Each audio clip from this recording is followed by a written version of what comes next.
Hello my friends. My name is Bot Mathematician, and this is Holomancer. We are very happy to see you all again. Since the release of Rise of Shadows, developers have been trying to encourage experimenting with very narrowly used cards. In addition, all legendary cards have found their place in certain decks. Some decks are effective, and some are even quite fun. In any case, players have enough tools to create a deck they want to try for fun, even if you lose more often than you win. All of this makes the game more diverse and fun, which is very cool. I really like these changes. But everything has advantages and disadvantages. What do you mean? Time to pay! Well, you should understand that since the Year of the Dragon, there have been almost no useless legendary cards that you can safely get rid of. There are effective archetypes and less effective archetypes. However, less effective ones can always get support in the next set, or get a buff. A good example is Luna's Pocket Galaxy. Therefore, if you do not want to lose potential benefits, you must save all of the legendary cards in your collection, since you will not receive any compensation if the card is improved in the future. Also, do not forget about regular nerfs. Today your deck may be one of the best, then a day goes by and it has a win rate of less than 50%. In turn, some less productive decks become more effective. In this video, we will try to determine the best cards that can give you the most benefits. To do this, we studied many meta sources and determined the most popular cards in the meta game. After this, we gave each card a star rating. The more stars a card has, the more influence this card has in the meta game, and vice versa. The less stars the card has, the safer it is for disenchanting. We have also added 3 ratings published before the release of Saviors of Uldum from ordinary players, as well as popular streamers. We ask you to be tolerant to any opinion. Please have respect for persons who have spent a lot of their time evaluating each card. This time we were not able to find any ratings from other popular members of the community. Don't treat these results too seriously. It's just for fun. To start off our list, we begin with the main outsider. Unfortunately, Anka the Berry did not find its place in meta decks. This is the only legendary card from the set that is not used at all in the meta game. For this reason, we gave this card only 1 star. Anka has a 41% played win rate. Played win rate is an average win rate of games where the card was played at any point. So, players can safely get rid of this card and get some dust? This is the safest card for disenchanting at the moment. But you must remember that this card could get support in future sets, as it has an unusual effect. Finally, let's look to the ratings of community and popular streamers. As you can see, the opinions are very divided about the prospects of this card. Of course, the community and streamers have different evaluation criteria, but we don't think it will be difficult to determine which of them turned out to be closer to the truth. The next position is held by Raid the Sky Temple, the new mage quest. Hello. This card has a very low played win rate so far, but on the other hand, it can be very fun. It is only used in the quest mage archetype. We think that this card deserves 2 stars. Next on the list is Supreme Archaeology. This is a great example of how weak, but fun, strategies could get some support in future sets. For example, Plot Twist Warlock received a new quest. Unfortunately, this did not help the archetype.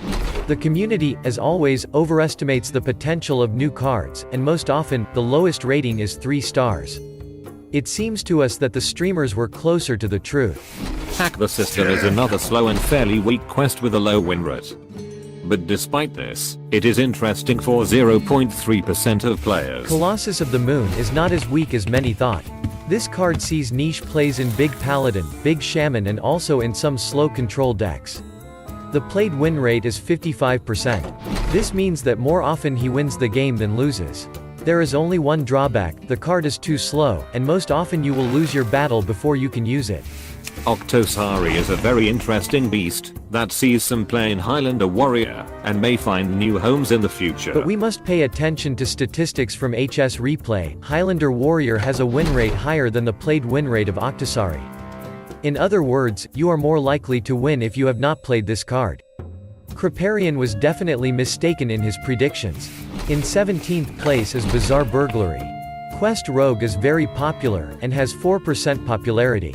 but the effectiveness of this deck leaves much to be desired. Yet another slow quest with an interesting hero power reward. The developers added some support for summoning minions, but it's still too slow versus very aggressive decks. Despite this, the archetype has some potential in the future. Vecina is a very effective card, but only for faster shaman archetypes. Cards that get buffed from the overload mechanic have always been strong, but it seems we lack some more synergies that help with the archetype. We think that the community and streamers have overestimated the power of this card in the current meta. In 14th place is Elise the Enlightened. This card found places in Malygos Druid and Highlander Druid.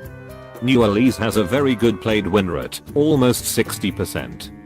But this is only if you manage to play your combos. In spot 13 is Sir Finley of the Sands, another member of the League of Explorers.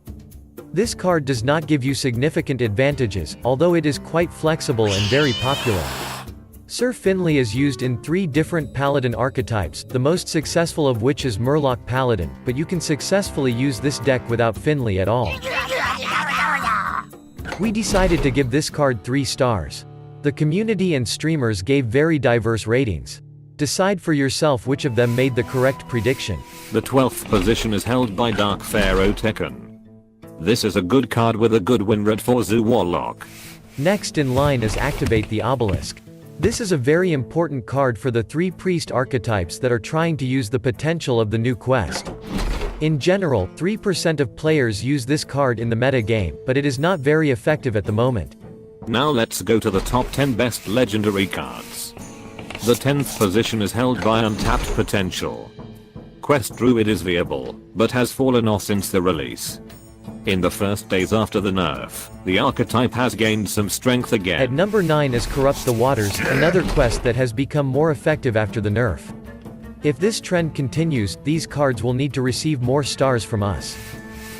In 8th place is Armageddon, a very good card that can give you significant advantages in Control Warrior. On the whole, the win rate of the deck may change after the nerf, but we believe that this deck will still be strong enough. Trump definitely underestimated the potential strength of this card. Next in line is High Priest Ammit, an insane card for combo priest with a very nice win rate. In addition, this card has found its place in some versions of Quest Priest. It was a good choice for crafting, but after the nerf, Combo Priest feels worse than before. In 6th place, we put a big surprise for everyone. Highlander Mage was one of the top performing decks before the nerf. It has become a bit less efficient, but the deck is as fun as before. It's time to talk about a card that we assigned 4 stars. King Phaeris is a real boon for big spell decks. Play Phaeris onto the board and he will summon a minion of the same cost of every spell in your hand. If you manage to do this, you will get a significant advantage, and the played win rate of this card is 62%. This card is very good, but there is one drawback. Most archetypes in which the card is used have a low win rate. Making mummies is another quest. This card is heavily centered around the new reborn mechanic. Very good win rate, but very narrow application. The 3rd position is held by Dino Tamer Bran, with 5 stars. Bran rewards you with King Crush, an 8/8 minion with Rush. A very good card for very fun and effective Highlander decks. Now it's time to talk about Siamat. Siamat is a neutral minion that you can expect to see in a variety of current top tier decks, like Highlander and Control. The card is so good that it probably won't be losing its place in meta decks anytime soon. Zephyrus the Great might be one of the coolest cards ever designed. In order to use Zephyrus to his fullest extent, your deck can't have any duplicates. All classes except the priest use this card. But to unleash the full potential of this card, you will need a deck with a lot of legendary and epic cards. By the way, not all archetypes that use Zephyrus have good efficiency, but they are definitely very fun. So, who turned out to be closer to the truth? Ordinary players, who collectively voted on cards, or popular streamers? Last time, Trump made the most accurate predictions. This time we ask you to determine the winner. Please find the button on the screen and vote. Here are the voting results from our last video. We asked you to evaluate the efforts of the developers. Most players gave developers 4 stars. A quarter of the players don't seem pleased. They rated the new cards with 3 stars, and only 14% of the players were excited about the new expansion. Finally, we want to ask our a new question about solo adventure. So, do you plan to buy the Tombs of Terror? We created a YouTube poll. Find the button on the screen. Please vote and share your opinion in the comments. Alright, that's all for today.